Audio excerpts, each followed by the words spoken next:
So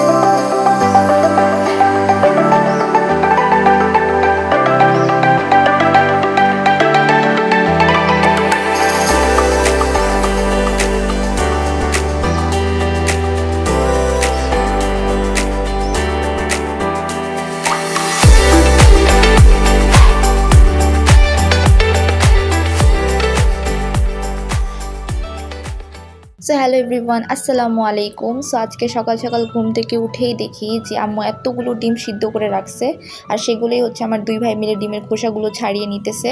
আসলে আজকে আম্মু আমাদের আত্মীয়র বাসায় খাবার পাঠাবে, এজন্য আজকে আম্মু অনেক কিছুর আয়োজন করবে। আর এখানে আম্মু পোলাওর চালগুলো বের করে নিতেছে। আর এখানে গাইজ আমি আগেই অনেকগুলো পেঁয়াজ কেটে রেখে দিলাম, কারণ রান্না করতে তো পেঁয়াজ লাগবেই। আর গাইজ বেশিরভাগ টাইমেই আমি পেঁয়াজ কাটাকুটির কাজ করে দিই, এতে আম্মুরও অনেক বেশি হেল্প হয়ে যায়। আর এখানে আম্মু অলরেডি রান্না করে স্টার্ট করেও দিচ্ছে, আর আম্মু এখানে বানাচ্ছে চিকেন রেজালা। আসলে আমার আম্মু অনেক মজার মজার খাবার রান্না করে, আর এর জন্য আম্মু অলওয়েজই প্রশংসা পায়। আর আমাদের সব আত্মীয় স্বজনরাও আম্মুর হাতের খাবার অলওয়েজ খেতে চায়, বাট তারা তাদের ব্যস্ততার কারণে অনেক সময় আসতে পারে না। তাই আম্মু ভাবলো যে তাদের জন্য আম্মু খাবার রান্না করে পাঠাবে। আর গাইজ এখানে রান্না করতে করতে কিচেনের পুরো 12টা বেজে গেছিলো। আসলে গাইজ অনেক মানুষের খাবার রান্না করাটা তো অনেক বেশি টাফ, আর সেটাও আম্মু অনেক বেশি তাড়াহুড়ার মধ্যে করতেছিল, কারণ আম্মু চাচ্ছিল যে লাঞ্চ টাইমের মধ্যেই খাবারটা পাঠাতে। আর এখানে আম্মু ডিমের কোরমা বানানোর জন্য সব ডিমগুলো ভালোভাবে ভেজে নিতেছে, আর এখানে পোলাওটাও হচ্ছে। তারপর তো গাইজ আমি চলে গেছিলাম চিকেন রেজালাটা তোমাদেরকে দেখাতে। এখানে হচ্ছে চিকেন রেজালাটা আম্মু ফুল রান্না করে কমপ্লিট করে দিছে।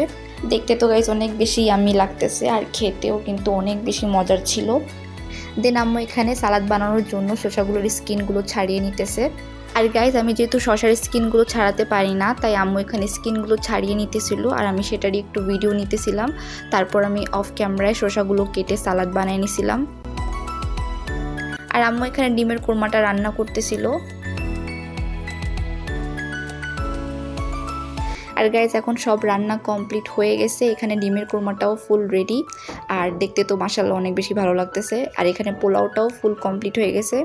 এখন জাস্ট এগুলোকে ভালোভাবে প্যাক করতে হবে পাঠানোর জন্য।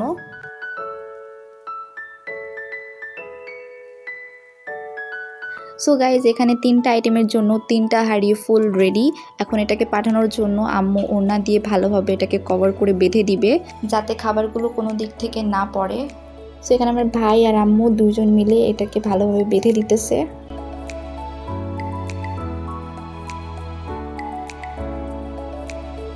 সো গাইজ আমার ভাই অনেকক্ষণ স্ট্রাগলিং করার পর খাবারগুলোকে ভালোভাবে প্যাক করে এখন আত্মীয়র বাসায় দিতে যাচ্ছে। আর এখানে আমার ছোট ভাইটাও চলে যাচ্ছে সালাদের বক্সটা নিয়ে। দেন গাইজ আমি উপর থেকে এখানে তাদের ভিডিও নিতেছিলাম, তারা রিকশায় বসে দুই ভাই মিলে খাবারগুলোকে পৌঁছাতে যাচ্ছে।